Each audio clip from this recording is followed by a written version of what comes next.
소개드릴 책은 기억의 뇌과학이라는 책입니다.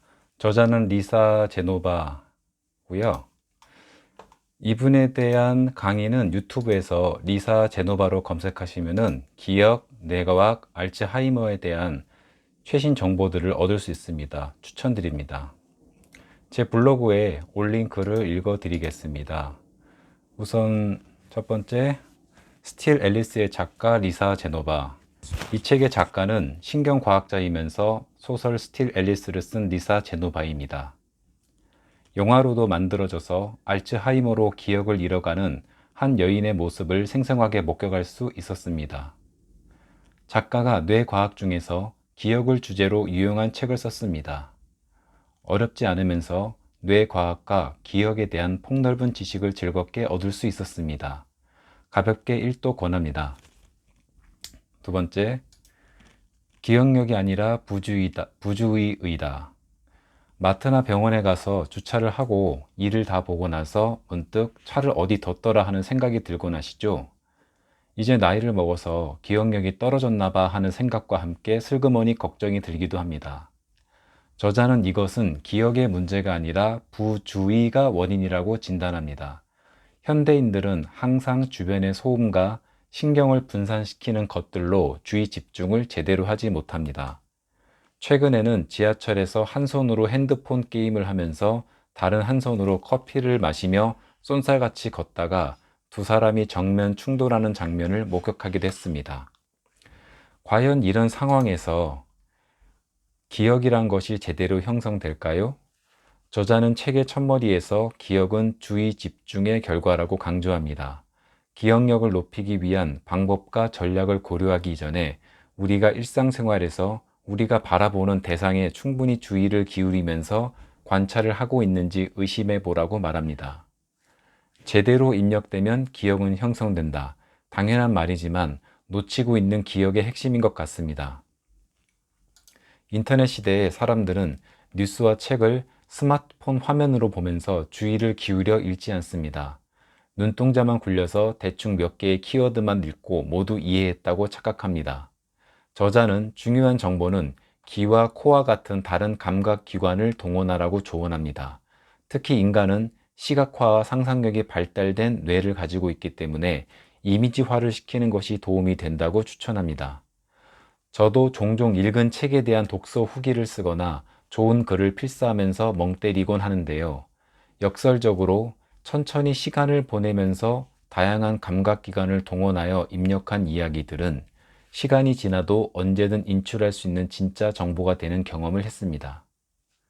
주의 집중이라는 개념은 박웅현님의 책은 도끼다라는 책에 나오는 인문학적 시선과도 연결됩니다.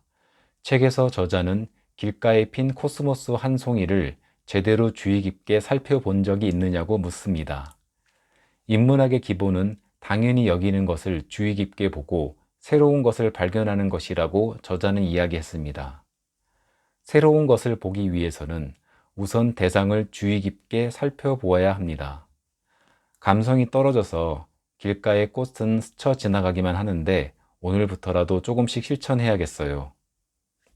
조금 확대 해석을 하면 주의 집중을 해서 무엇인가를 본다는 것은 대상의 다른 측면을 살펴보면서 그 의미를 깨닫는다는 것을 뜻함과 동시에 스쳐 지나가서 망각의 저편으로 넘어갈지 모르는 소중한 순간의 기억을 오랫동안 간직할 수 있다는 것을 의미합니다. 마지막, 알츠하이머 극복하기. 가로치고, 저는 전문가가 아니므로 대략적인 정보만 취하시고 자세한 건 전문가의 정보를 참고하세요. 가로 닫고. 85세가 되면 50%가 알츠하이머에 걸리게 됩니다. 안 걸린 나머지 50%는 다른 알츠하이머 환자를 돌보게 될 거라고 저자가 반농담을 하더군요. 널리 알려진 대로 알츠하이머에 대한 치료약은 아직 나오지 않았습니다. 뇌과학 분야에서 초미의 관심사입니다. 향후 노령 인구가 급속히 증가함에 따라 치매, 알츠하이머와 같은 노년 질병은 사회적인 문제가 될 수 있으니까요. 알츠하이머 병은 노화에 따라서 뇌의 신경망, 즉 시냅스가 천천히 죽어가는 병입니다. 시냅스라는 신경망의 끝단에 매일 조금씩 베타 아밀로이드라는 물질이 쌓이게 됩니다. 베타 아밀로이드. 이 물질들은 보통 수면 중에 처리가 되어 사라지게 됩니다. 수면 부족과 몸의 컨디션이 떨어지게 되면 이들 물질이 장기적으로 누적이 됩니다. 그 경우 해당 시냅스 사이에 베타 아밀로이드가 축적이 되면서 미세 악교 세포가 형성되어 그 시냅스는 장렬히 죽음을 맞이하게 됩니다. 이렇게 죽어가는 시냅스가 늘어나면 신경세포 간의 전기화학적 흐름이 막히게 되면서 사고와 기억작용에 문제가 발생하게 됩니다. 즉, 알츠하이머는 인간의 노화에 따른 자연스러운 현상이고 다만 사람에 따라서 속도가 늦거나 빠르기만 할 뿐입니다. 그렇다면 이 지점에서 궁금해집니다. 85세가 되면 50%가 걸린다면 이것은 전적으로 동전 던지기와 같은 운에 의해 결정되는 것인가? 저자는 이 지점에서 몇 가지 정보를 더 제공합니다. 우선 알츠하이머 환자의 80%가량이 심혈관의 질환을 앓고 있다고 합니다. 노령에 따른 자연스러운 현상일 수도 있지만 고혈압, 당뇨, 비만과 같은 기저질환이 알츠하이머 질환의 주요 원인일 수 있다는 것입니다. 따라서 꾸준히 유산소 운동을 통해서 뇌 혈류를 활성화시켜주면 알츠하이머 병의 최초 발생이 일어나는 해마, 이 해마는 초기 기억 형성을 담당하는 뇌 부위입니다. 이 해마의 기능을 활성화시켜 줄 수 있다고 합니다. 또 앞서 말한 대로 수면도 매우 중요한 원인입니다. 인간은 잠을 자는 동안 몸뿐만 아니라 뇌의 회복도 진행합니다. 뇌 척수액을 비롯한 다양한 뇌 청소 작용 물질들이 뇌 청소를 하면서 신경세포의 재생을 돕고 낮 동안에 유입된 정보를 해마에서 뇌의 각 부위로 전송하여 장기 기억을 형성하게 됩니다. 따라서 장기적으로 수면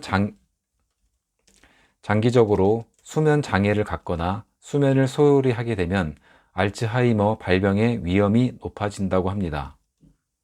널리 알려진 대로 스트레스도 중요한 요인 중 하나입니다. 일시적인 스트레스는 아드레날린과 코르티솔이라는 호르몬의 생성을 도와서 위기 시에 우리 몸의 활동 수준을 빠른 시간 내에 높일 수 있습니다. 그 덕분에 우리 선조들은 맹수의 공격과 외부 침입자의 습격으로부터 살아남을 수 있었습니다. 그러나 장기 스트레스는 특히 인간의 기억 형성에 중요한 해마를 공격하여 알츠하이머 발병률을 높인다고 합니다. 그러면 운동 열심히 하고 잠 잘 자고 스트레스 안 받으면 된다는 얘기냐? 이건 그냥 일반적으로도 몸을 위해 열심히 해야 하는 거 아니냐고 물을 수 있습니다. 맞습니다. 여기서 뇌는 조금 다른 특징을 가지고 있다는 것을 말씀드려야 할 것 같습니다. 저자는 여기서 그 유명한 뇌의 가소성에 대해서 이야기합니다. 현대의 뇌과학은 인간의 뇌 신경세포는 죽을 때까지 새롭게 생성될 수 있음을 보여주고 있습니다. 유명한 연구가 있습니다. 미국에서 75세가 넘는 수녀님들 700여 명을 모아서 수십 년간 진행한 연구입니다. 이분들이 돌아가시게 되면 뇌 세포를 해부하는 것까지 동의를 받았다고 합니다. 대단한 헌신입니다. 일단 앞서 이야기한 대로 알츠하이머의 경우 노화에 따른 질병이기 때문에 고령의 수녀님들도 당연히 알츠하이머 증세가 많은 것이 당연할 것입니다. 그러나 이 연구에 의하면 고령의 수녀님들의 경우 대부분 알츠하이머 증세가 나타나지 않았다고 합니다. 나타나지 않았다고 합니다. 어떻게 된 것일까요? 수녀님들의 뇌를 해부해 본 결과 다른 보통의 알츠하이머 환자와 동일하게 뇌의 신경세포들이 엉겨 붙어서 죽어 있는 부분들이 발견되었습니다. 다만 다른 점은 이분들은 죽은 신경세포 이외에 새롭게 생성된 신경세포들이 죽은 신경세포들을 대신하여 뇌의 기능을 보충하고 있던 것으로 연구되었습니다. 이 수녀님들은 공통적으로 새로운 사람을 만나서 대화하기, 독서와 악기 배우기, 새로운 활동 등을 통해서 꾸준히 인지 기능에 자극을 주는 생활 습관을 가지고 있었습니다. 즉, 새로운 신경세포 형성에 도움이 되는 활동을 통해서 인지적 비축률을 높게 유지함으로써 알츠하이머 병의 발생으로 인한 뇌 기능의 문제를 우회할 수 있는 대안을 마련한 것이죠. 종합하면 알츠하이머는 뇌의 노화 현상이므로 피할 수 없습니다. 유산소 운동, 수면, 지중해식 습관을 통한 대사 질환, 고혈압, 당뇨 등을 예방하는 습관으로 진행을 늦출 수 있습니다. 한편 뇌의 가소성 원리에 근거하여 새로운 언어 배우기, 악기 배우기, 독서하기, 새로운 사람 만나기, 새로운 곳을 여행하기 등을 통해 뇌의 신경세포를 자극하여 새로운 신경세포를 만들어서 인지적 비축을 하는 방법을 통해 우회 경로를 찾아낼 수 있습니다. 독서 모임을 하는 분들은 당연히 이 점에서 도움을 받으실 수 있으실 거예요. 이 글을 읽는 이 순간에도 여러분의 신경세포는 새로운 길을 만들고 있을 테니까요. 위에서 안내 드린 대로 운동과 관련된 공부를 해서 꾸준히 체력을 유지하고 질 좋은 수면을 위한 정보를 확인해서 수면의 질을 높이는 것도 중요할 것 같습니다. 4번 기타. 위 내용은 제가 이 책에서 제일 중요하다고 생각한 것만 정리를 하였습니다. 책을 읽어보시고 기억법에 대해 참고할 만한 전략도 소개되어 있습니다. 특히 인간의 기억이 얼마나 쉽게 조작될 수 있는지에 대한 흥미로운 연구와 사례도 소개되어 있습니다. 긴 글 들어주셔서 감사합니다. 좋은 의견 있으시면 언제든 남겨주세요.